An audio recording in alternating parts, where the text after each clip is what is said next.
Hello friends, welcome back to my channel. আমি পম্পি, তোমরা দেখছো আমার পেজ। তো আজকে সকাল সকাল চলে এসেছি, সবাইকে গুড মর্নিং জানাই। কেননা আজকে একটা স্পেশাল দিন, আমার বরের আজকে জন্মদিন। তো আমি বেসিক্যালি ঠিক করেছি, আমি যতটুকু সম্ভব আমি ততটুকু ওকে সারপ্রাইজ দেওয়ার চেষ্টা করব। আমি নিজের হাতে ওর জন্য রান্না করব, তারপর কেক বানাবো। আমি কেক বানাতে পারি, আমি নিজের হাতে কেক বানাবো। তোমরা যদি চাও তোমরা আমাকে কমেন্ট করো, আমি ডিসক্রিপশন বক্সে কেকের ভিডিওটা দিয়ে দেবো।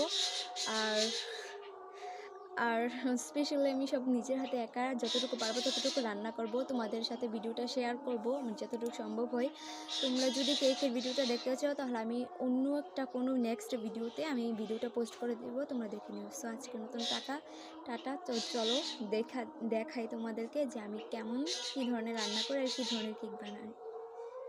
সো এই যে আমি স্পেশালি বড়ের জন্য রান্না করেছি আলু ভাজি, চাক ভাজা, তারপরে শসা, তারপর পেঁয়াজ, এখানে রেখেছি পনিরের গ্রেভি, বাঁধাকপি তরকারি, পায়েস, ডাল, চাটনি। এই যে সব কিছু আমি একা নিজের হাতে রান্না করেছি। দেখে বলো কেমন লাগছে তোমাদের।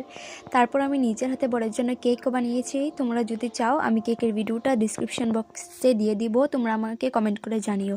আর কেকটা দেখতে কেমন হয়েছে তোমরা বলো। এটা হচ্ছে 2 টিয়ারের একটা কেক।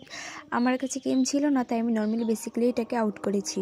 সো এই ছিল আমার আজকের ভিডিও। তো তোমাদের কাছে কেমন লেগেছে প্লিজ আমাকে কমেন্ট করে জানিও। আর তোমরা কী ধরনের ভিডিও চাও আমাকে কমেন্ট করে জানিও, আমি সেই ধরনের ভিডিও তোমাদের সাথে তুলে ধরার চেষ্টা করব। সো আজকের মতন টাটা। আর ভালো লাগলে আমার ভিডিওটাকে লাইক করে দিও, চ্যানেলটাকে সাবস্ক্রাইব করে দিও। বাই।